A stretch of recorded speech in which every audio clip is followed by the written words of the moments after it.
Hello दोस्तों, आपके अपने पुलिस परिवार में आपका स्वागत है। अभी जो 12th पास हुए हैं हाल ही में, उनके लिए एक नई खुशखबरी है। उनके लिए एक सुनहरा अवसर सामने आया है। अभी एक न्यू नोटिफिकेशन जारी हुआ है जिनमें इंडियन एयरफोर्स का जो अग्निवीर की है इंडियन एयरफोर्स में, इसका नोटिफिकेशन आया है जिसको 10+2 वाले लोग डाल सकते हैं। तो अभी जो 12th पास हुए हैं उनके लिए एक नया अवसर है नौकरी पाने का, जिसमें इंडियन एयरफोर्स की अच्छी जॉब है उनके लिए। तो इसमें अभी तो नोटिफिकेशन आया है जिसमें 18 दिसंबर 2024 को इसका पोस्ट अपडेट हुए नोटिफिकेशन के लिए, और 1 जनवरी 25 में इसके फॉर्म डालेंगे। तो इसमें अपन डिटेल में देख लेते हैं कि कितनी वैकेंसी है, क्या क्या पैकेज रहेगा और कितनी क्या सैलरी रहेगी सब लोगों की, और इसमें एलिजिबिलिटी क्या है, और इसकी जो फॉर्म डलेगा उसकी डेट क्या है और लास्ट डेट क्या है। आइए इसके बारे में डिटेल में देख लेते हैं अपन। तो ये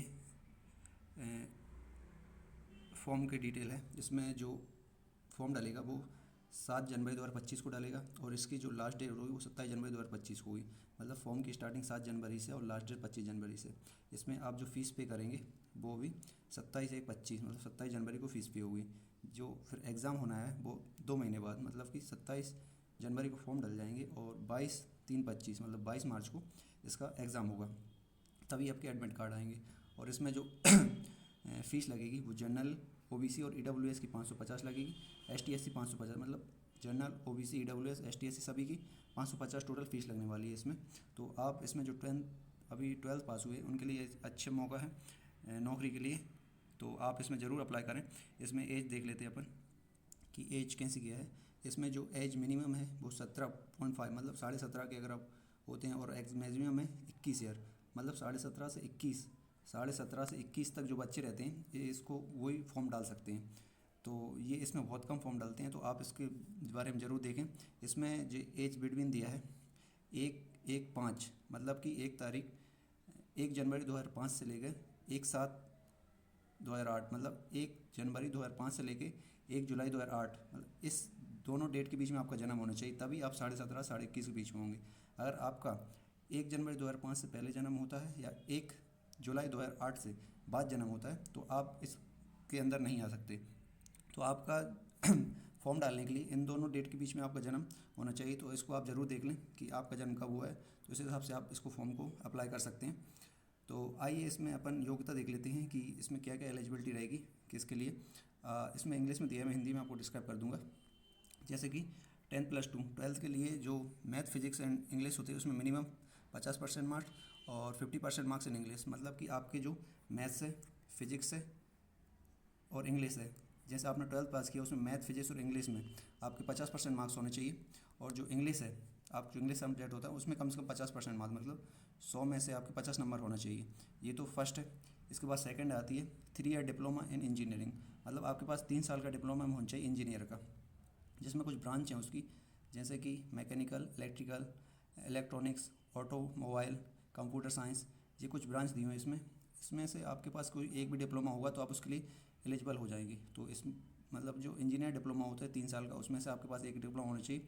उसमें भी आपके कम से कम 50% मार्क्स होने चाहिए इन इंग्लिश डिप्लोमा, मतलब डिप्लोमा में 50% मार्क्स होने चाहिए, और जो इंग्लिश सब्जेक्ट है उसमें भी आपके 50% मार्क्स होने चाहिए। और फिर ये थर्ड है, इसमें 2 year vacation course with non vacation subject physics and maths, मतलब कि जो आपका वेकेशन कोर्स होगा उसमें भी फिजिक्स में और मैथ्स में 50% मार्क्स होने चाहिए मिनिमम, मतलब इससे ज़्यादा हो सकते हैं पर मिनिमम आपको 50% मार्क्स तो चाहिए ही चाहिए। आपको अगर इस फॉर्म डालना है तो आपको ये क्राइटेरिया यूज़ करना ही पड़ेगा। इसके बाद अदर सब्जेक्ट की बात कर लेते हैं। ये तो साइंस का था, और ये अदर सब्जेक्ट ने, इसमें जो आपका जो 12th पास होनी चाहिए वो 50% मार्क्स से होनी चाहिए, मतलब कि आपका जो 100% पेपर होता है उसमें आपके 50% मार्क्स होना चाहिए, और जो इंग्लिश सब्जेक्ट है उसमें 50% मार्क्स होने चाहिए, और वेकेशन कोर्स है उसमें 50% मार्क्स होना चाहिए। ये इसमें डिटेल दी हुई है।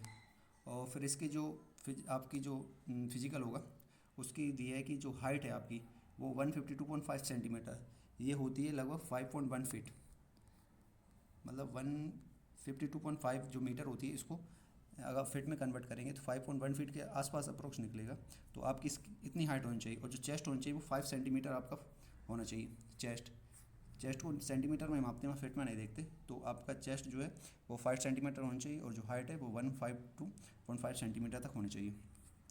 आइए अपन देख लेते हैं जो सैलरी है, इसमें जो ईयरली जो पैकेज मिलता है उसमें अलग अलग पैकेज रहता है हर साल का।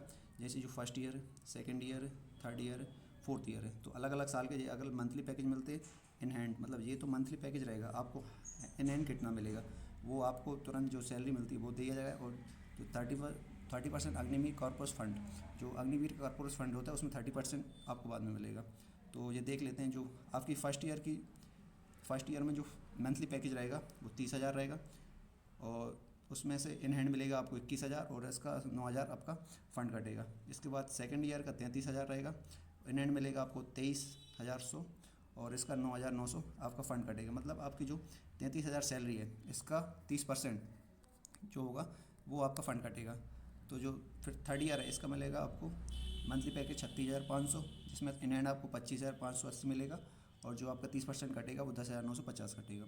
फिर आपका जो फोर्थ ईयर है इसमें आपको 40,000 सैलरी मिलेगी मंथली पैकेज में, और आपका इन हैंड 28, मतलब आपको 28,000 आपके हाथ में आ जाएगी, और जो 12,000 है इसका फ़ंड कटेगा।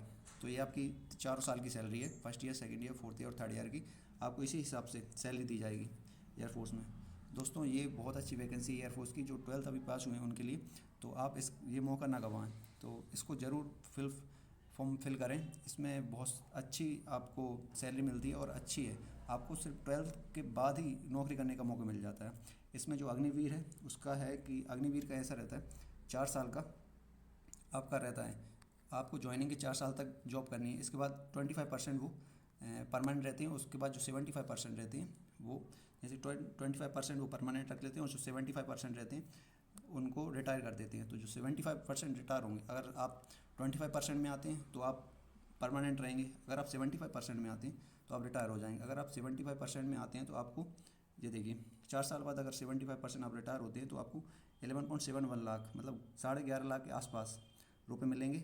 और जो सेविंग निधि होगी और स्किल सर्टिफिकेट आपको 11.5 लाख तो रुपये मिलेंगे ही, और इसके बाद एक स्किल सर्टिफिकेट मिलेगा। और आपको 25% की जो इंडियन एयरफोर्स में है उसमें एनरोलमेंट इन द रेगुलर, एक रेगुलर कार्ड मिलेगा जो 25% के साथ रहेगा आपकी एयरफोर्स में, जो लाइफ टाइम रहेगा। तो ये इसके क्राइटेरिया हैं, ये आप ज़रूर देख लें। आइए अपन डिटेल फॉर्म के बारे में बात कर लेते हैं कि फॉर्म कब से डलेगा और उसकी क्या क्या रहेगी। आप अपने जो पास में ऑनलाइन है वहाँ से फॉर्म डालें, क्योंकि आप घर से फॉर्म डालेंगे तो आपको बहुत सी दिक्कत हो सकती है। तो आप ऑनलाइन जाके अच्छे से डिटेल में चेक करें, क्योंकि जो कभी कभी फॉर्म में नाम की स्पेलिंग गलत हो जाती है तो वो भी चेक करें। आप जो फॉर्म डालते टाइम नाम वगैरह, आपकी डेट वगैरह, जो आपकी एज है वो डेट ऑफ बर्थ सही लिख रहा है या नहीं वो भी चेक करें।